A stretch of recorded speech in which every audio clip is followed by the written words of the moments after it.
ત્યારે મને એવું લાગે છે કે મારું બોલવું પણ અસ્થાન, એટલે હું વધારે નહીં બોલું, પણ આપણી વચ્ચે આપણને હંમેશા પ્રેરણા આપતા હોય અને આપણી વચ્ચે ઉભા રહેતા હોય સતત ખરે પગે, તો આપણે આપણા તાલીમાર્થી વિદ્યાર્થીઓ અને આપણી તાલીમ ટીમ વતી આપણે એમનું પણ સ્વાગત કરવું ગમશે.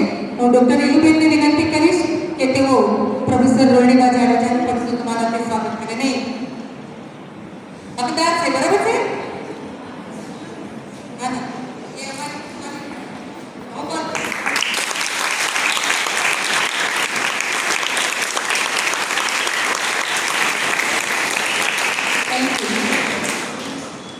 અને હવે મહેશભાઈ કાર્યક્રમમાં મારો બોલવું દોસ્ત.